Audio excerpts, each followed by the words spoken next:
नमस्कार विद्यार्थी मित्रांनो, मी सतीश लांडे आपल्या सगळ्यांचं आपल्या YouTube चॅनलवरती सहर्ष स्वागत करतोय। विद्यार्थी मित्रांनो, जे विद्यार्थी चॅनलवर नवीन असतील त्यांनी चॅनलला सबस्क्राइब करा, जेणेकरून शिक्षक भरतीविषयीच्या सर्व बातम्या आपल्यापर्यंत पोहोचतील।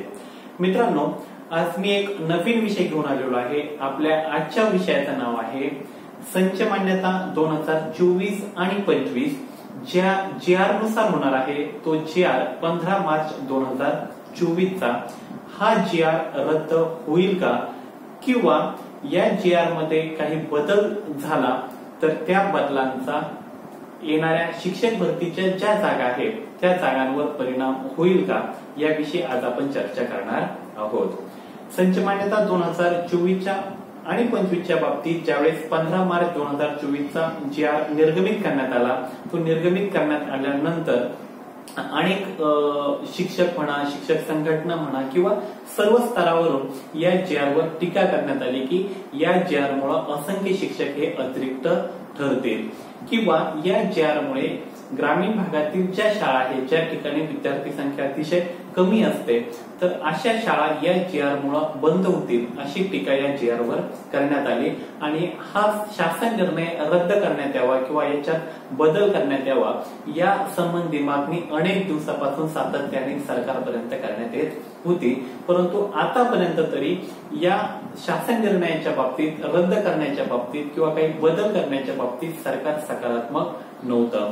पण आता सध्या अधिवेशन सुरू आहे आणि या अधिवेशनामध्ये जे शिक्षक आमदार असतील, पदवीधर आमदार असतील, त्या आमदारांनी या शासन निर्णयाविरोधात आपलं मत व्यक्त केलं होतं। यात बदल करण्यात यावा अशी मागणी त्या ठिकाणी केलेली होती आणि याला या अधिवेशनामध्ये सरकारकडून सकारात्मक प्रतिसाद देण्यात आलेला आहे।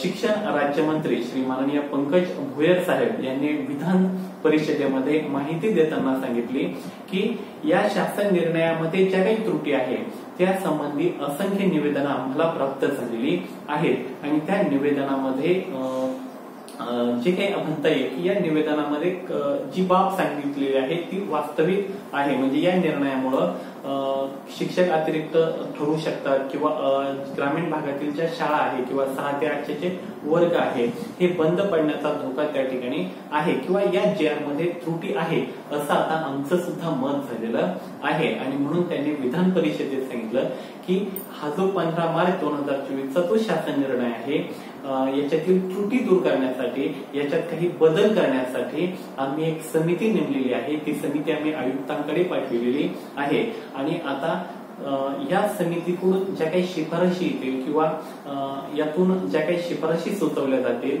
त्यानुसार या GR मध्ये बदल करण्यात येईल। आणि हा जर बदल झाला तर निश्चितपणे 1 ते 5 आणि 6 ते 8 या वर्गांचे जे अतिरिक्त ठरणाऱ्या शिक्षकांचं जे प्रमाण आहे ते निश्चितपणे या ठिकाणी काय होईल, कमी होईल। ही पहिली आपल्या फायद्याची गोष्ट आहे।